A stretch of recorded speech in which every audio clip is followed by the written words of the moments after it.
The desert breathed in long, slow gusts, lifting the dust into golden spirals as the sun tipped westward over the serrated hills. Light hung thick in the air like honey on a warm spoon. The wooden boards of the Whitmore ranch cracked and whispered under the strain of another hot day. And Clara Whitmore stood by the well, wiping sweat from her brow with a dirt-streaked sleeve. The pulley rope creaked as she hauled up the bucket, muscles lean and wiry from years of work, the water cool and dark in the rusted pail. It had been 3 winters since John died, and she had buried him beneath the mesquite tree with her own hands. Fever had taken him fast, leaving only silence and the slow rot of things he'd once tended. Clara didn't weep for him anymore. Tears were a resource like water or bullets, used only when necessary. Now she rose before the light, fed the mule, patched fences, and listened to the coyotes sing mournful harmonies in the hills. Some nights, she hummed back to them, not out of fear, but kinship. The barn sat canted and weather-stained on the far edge of her land, its roof sagging like tired shoulders. Inside, tools hung like relics from another life. John's hammer, the saw with the nicked teeth, a coil of rope gone stiff with disuse. The air inside smelled of hay dust and old sweat. Clara spent most of her evenings there now, fixing what little she could, pretending the repairs meant something more than survival. That afternoon, the wind shifted. She noticed it first in the way the birds scattered, 4 black shapes lifting from the fence post like a signal. The mule brayed uneasily. Then came the sound. Not hoofbeats, not exactly. More like dragging. Heavy. Unsteady. She stepped out of the barn, rifle resting against the doorway. Her eyes narrowed into the bright haze. At first, she thought it was a mirage, heat bending light and shadow into a lie.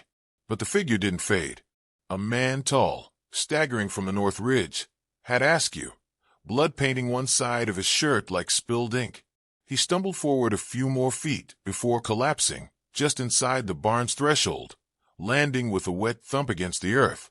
Clara was on him before her fear caught up. His breath was shallow. Blood soaked through his coat in waves, darker at the ribs, and when she turned him, he groaned, a low, raw sound from deep in his chest. She should have run, should have let the desert claim him. But something in the way he whispered stopped her cold. "My brother, they're coming." He said it like a curse. Then his eyes rolled back, and he went limp. She hauled him inside, arms buckling under his weight. He was heavy, more muscle than flesh, even wounded. She laid him on the feed table and grabbed the whiskey from the shelf, the old tin box with bandages and rusting scissors. Her hands moved fast, practiced. The bullet had torn clean through, but it left a mess, ribs cracked, skin ripped jagged. She worked in silence, teeth clenched, sweat pouring from her temples as she stitched and poured and pressed cloth deep into the wound. Only when she tied the last knot did she let herself pause. Her breath shook. The man lay still, face turned toward the wooden beams, his jaw clenched even in unconsciousness. He looked familiar, in that way most men did, weathered, angular, carved by life rather than born smooth. "Marshal Cain," she whispered, recognizing the tin star pinned beneath the blood. It was a name folks told stories about, some good, most not. A lawman who hunted down his own brother and nearly burned a town to do it. A man who didn't smile unless he meant to bury you. What in God's name was he doing on her land? Clara sat back, the barn heavy with heat and silence. Outside, the wind picked up again, this time hot and restless, like it knew something she didn't. She looked out through the warped boards, eyes scanning the hills. No one. Yet. She bolted the barn door. Night fell fast in the desert. The light faded in streaks of red and bruised purple, and the world narrowed to the flickering lantern she hung above the marshal's head. His chest rose and fell in erratic shudders. Occasionally he muttered things, half names, broken phrases. "Don't trust him, my own blood, not supposed to be this way." Clara listened, watched. She knew what it meant to be betrayed by someone who shared your table. Blood didn't bind as tight as folks like to think. Sometimes it was just the first knife in your back. She wiped his face with a rag soaked in rainwater, the last of it from her barrel. He didn't wake. She studied the scar running from his temple to his jaw, like a crack in stone. His hands were calloused, but not from ranch work. They looked like they'd held guns more than people. She sat there through the dark, rifle in her lap, one eye on the Marshal, the other on the door. Her mind flicked backward, unbidden, to the day her husband had come home with a busted lip and a look she'd never seen before. The day he said, "Cashion Cain wants out, wants to ride with me one last time." And how Clara had said no, begged him to stay. He went anyway. Came back 3 days later, bloody and empty-eyed. Said Cashion was dead. Now she wondered if that was ever true. She didn't sleep. Sleep was a luxury. By morning, the fever had taken hold in Ellis. He flailed once, nearly knocked over the lamp. She pressed him down, whispered something steady, something soft, until he calmed. "I should leave you," she said aloud, though not to him. "You're not my trouble." But the words rang hollow. Midday brought no sun, just a thick haze that dulled the edges of everything. From the barn's loft window, she spotted tracks by the north fence. Not hoof prints, not boots either. Wagon wheels. Fresh. Someone was out there, and they were close. She moved quickly, poured water down the Marshal's throat, packed a satchel of essentials, tucked the rifle under hay. If someone came sniffing, she'd play dumb. She was good at that. Had practiced it for years. Before stepping outside, she looked back at Ellis Cain. His chest still moved. Barely. "My brother," he'd said. "They're coming." Clara clenched her jaw, fingers twitching near the old scar on her left forearm. The one Cashion gave her the night. She told him never to darken her door again. She'd buried that past. Buried the name Clara dealt with it. Now it clawed its way back, riding on blood and secrets and dying lawmen. Outside, the coyotes cried again, longer this time, and higher. Not mourning. Warning. Smoke drifted over the horizon like the breath of a dying god, a thin veil coiling above the hills in the west. Clara saw it before she heard the hooves, before the distant thunder of riders pounding the dry earth. She stood in the shadow of her barn, eyes narrowed against the sharp sun, breath caught somewhere between a prayer and a curse. Inside, Marshal Ellis Cain lay half-conscious, his fever rising like a tide. His skin was pale, lips cracked, a shiver running through him despite the desert heat. Clara had done all she could, cleaned the wound, stitched the flesh, whispered calm into his ear like he was some frightened colt. But nature was stubborn, and so was death. She dipped a rag into the last of the well water and pressed it against his brow. He twitched, muttering again, voice thick and broken. Not alone, he knew. Someone tipped him. She didn't ask who. She didn't want to know. Not yet. The sound of horses snapped her upright. 3 of them. Not galloping, just pacing slow and deliberate. Men who weren't in a hurry because they believed time answered to them. Clara stepped outside, hand steady even as her stomach twisted.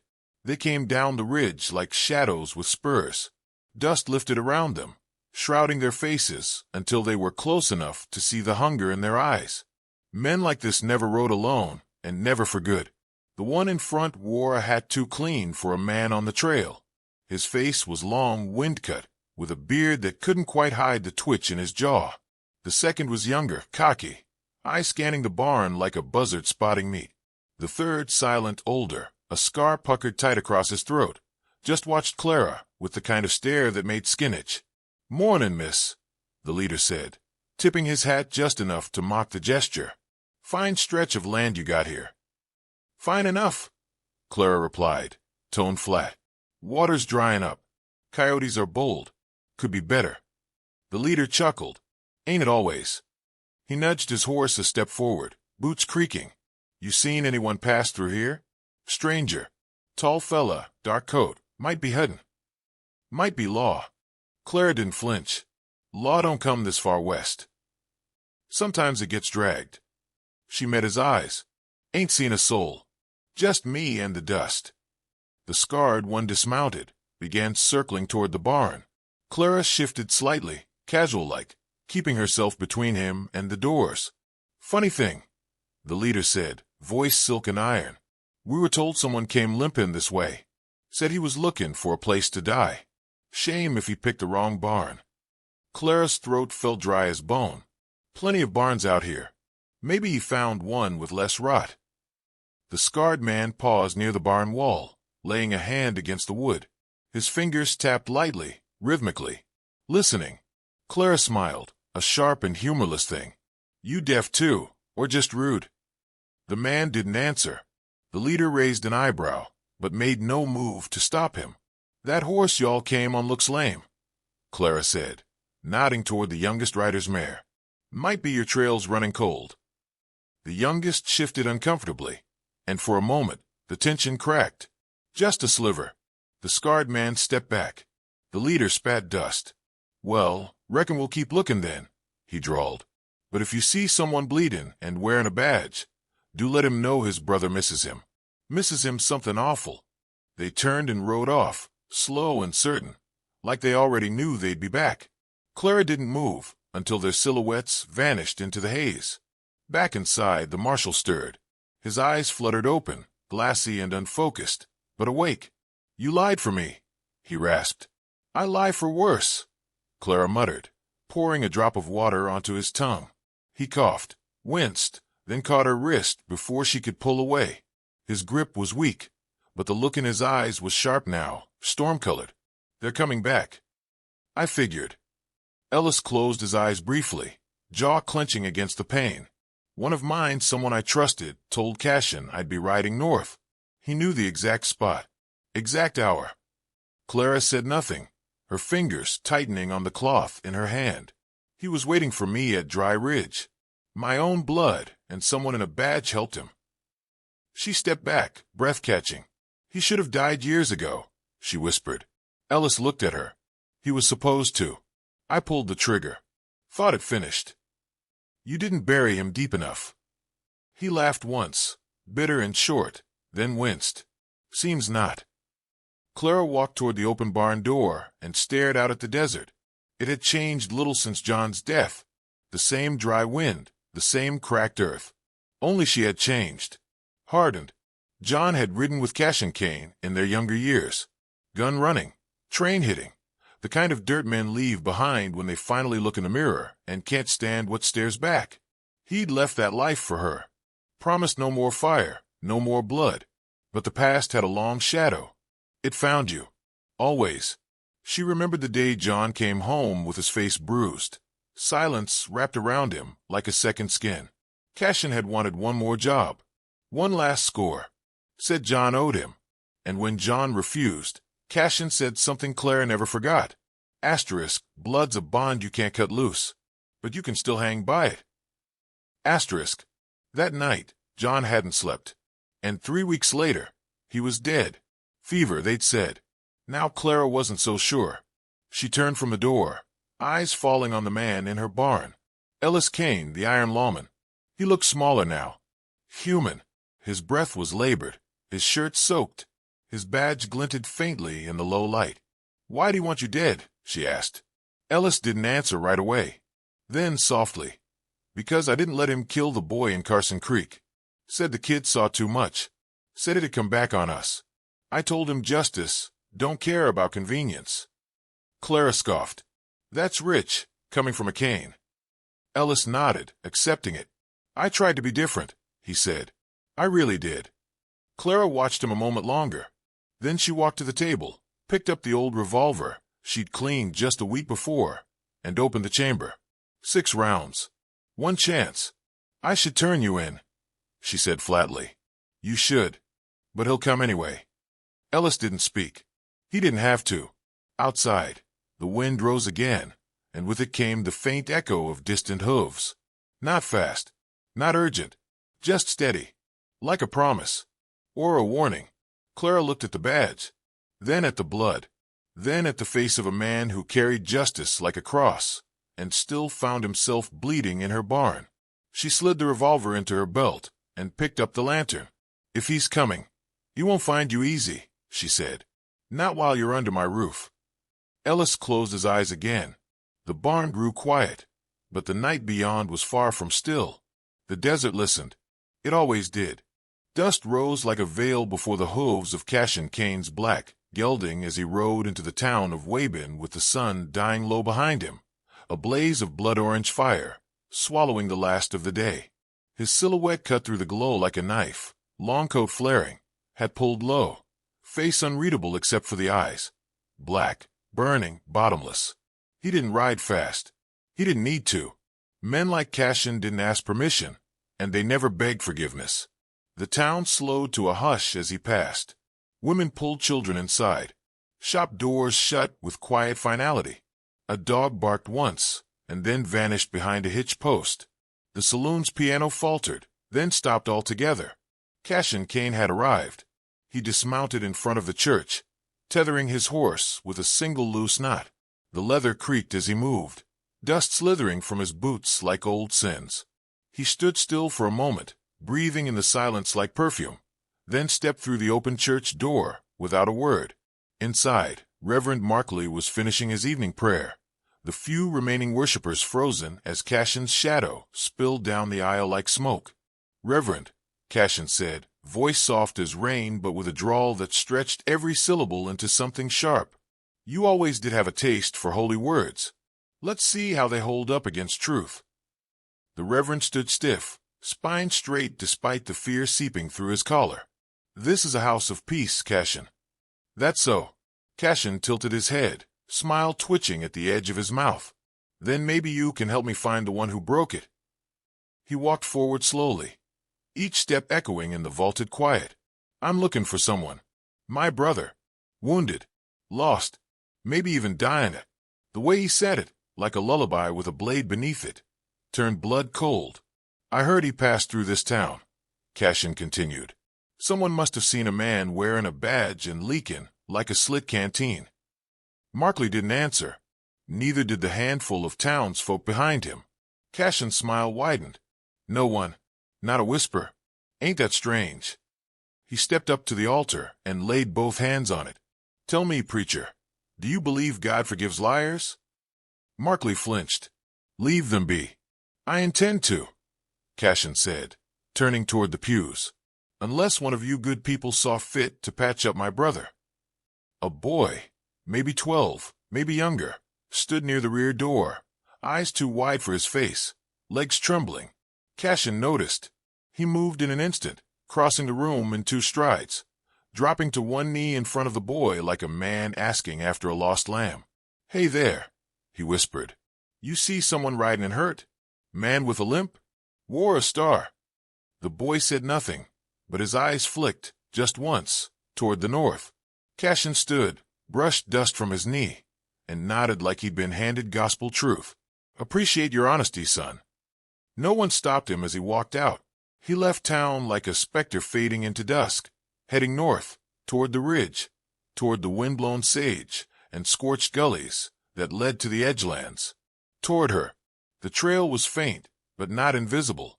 Blood had a way of marking paths no one wanted to follow. Cashion dismounted at the first ridge, crouched by a patch of earth gone rusty with dried drops. His hand hovered over it like a prayer. "Ellis," he murmured. "There was a time, long ago, when he and Ellis shared everything, food, fists, fire.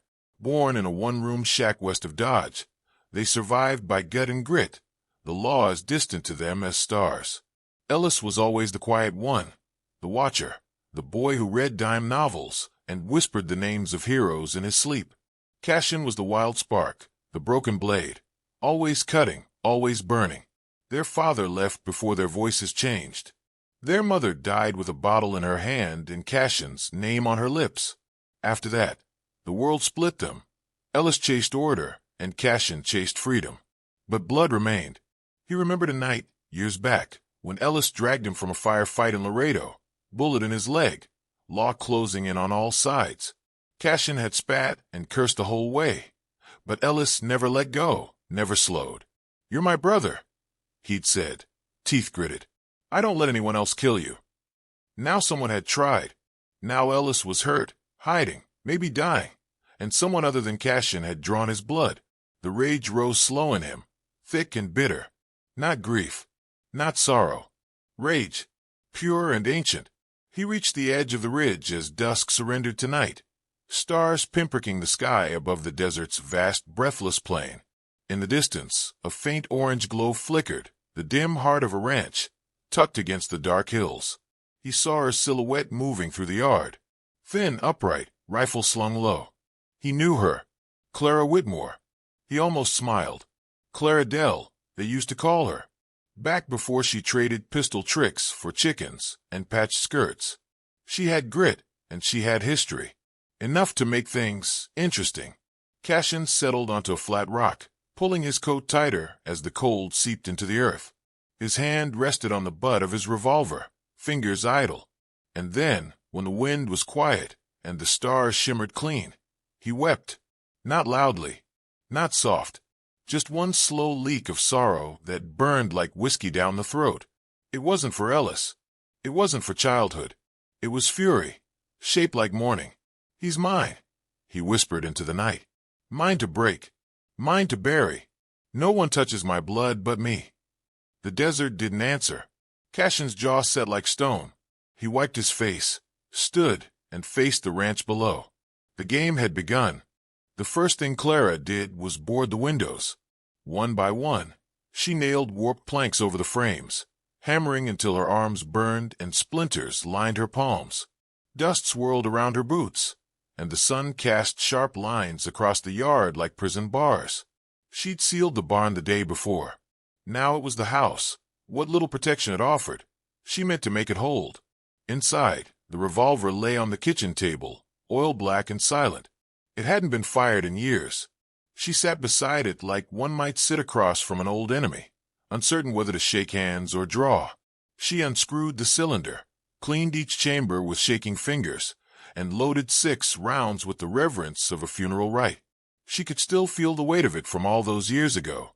The ring of applause, the gleam of lights as she spun and fired at flying coins and glass bulbs midair. Clara Dell, the widow shot, they used to call her.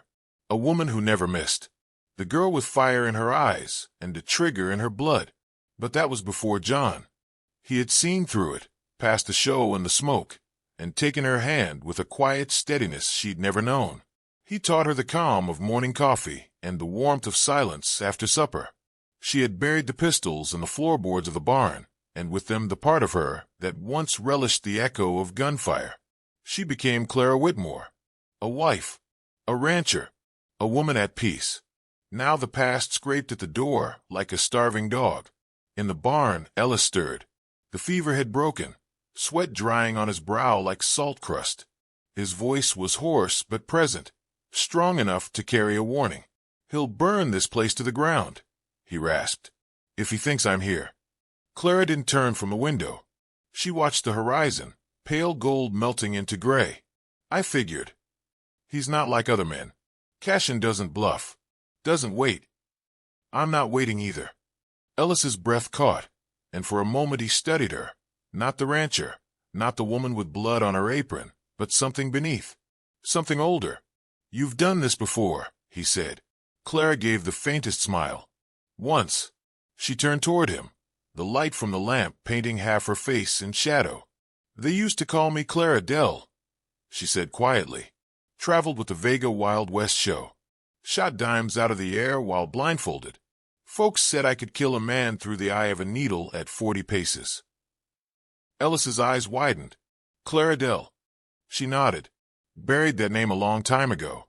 Right next to my rifles." "Why?" he asked. She glanced toward the barn wall. Her voice was soft. "Because it was easy to pull the trigger. Too easy. John showed me what it meant to stop." Silence stretched between them. Outside, the wind changed. The air tasted like copper. "That woman you were," Ellis said. "She's still there." Clara touched the revolver. She never left. The scout came just before dusk, skulking behind a cattle fence like a rattler in grass. Clara spotted him from the loft window, lean frame, red bandana at the throat, a grin too wide for decency. He had a rifle, but moved like a man who preferred knives. She let him get close. As he crept toward the barn, she stepped from the shadow of the lean-to, her revolver raised and steady. He froze, one boot mid-step, eyes catching hers. "Tell Cashion," she said, "that the next man I see on my land won't walk away." He smirked. "Lady, you don't scare me." She shot him in the thigh. The sound cracked through the air like thunder. He dropped with a scream, clutching his leg, writhing in the dirt. "I ain't trying to scare you." Clara said, approaching slow, gun still raised. I'm just introducing myself. He crawled backward, cursing, blood darkening his pants. You'll regret that. You don't know who he is. I know exactly who he is. She let him live. Watched him limp back toward the canyon, dragging a trail of red through the dust. Let Cashion see it. Let him know she was done hiding. That night, the moon rose clean and full over the desert, washing the land in silver. Clara sat on the roof of the barn, rifle across her lap, a flask of water in her hand. The coyotes howled low, like monks in prayer. A breeze stirred the dry grass, whispering old secrets. Then she saw him, high on the ridge, still as stone, outlined by moonlight, Cashion Cain. Hat tilted back, coat trailing like smoke, arms folded across his chest. Watching. He didn't move. Neither did she. Their eyes met across the distance, two ghosts staring across the veil of years and wounds too deep for words. She felt no fear, only weight and memory. She remembered the last time she saw him, at her wedding to John. He had been a guest then, a friend. He'd kissed her hand and said, asterisk, he's too good for this world. Take care of him. Asterisk. And now John was dead. Cashion raised a hand, not in greeting, but something more ominous, a warning, or maybe a promise. Then he turned and vanished behind a ridge, swallowed by the dark. Clara took a long breath, the kind that reaches the bones. She felt the old strength return, not with joy, but with necessity. The time for peace had passed. She stood, every joint aching, but her aim steady. Tomorrow the fire would come, and she would be ready. They came just before dawn, as the first light cracked the eastern sky like an eggshell. Hooves thundered down the slope behind the ranch, 6 riders silhouetted in the half-light, shadows with teeth. Cashion rode at the front, black duster whipping in the wind, eyes fixed on the barn like a man who'd already lit the match in his mind. Inside, Clara steadied her breath.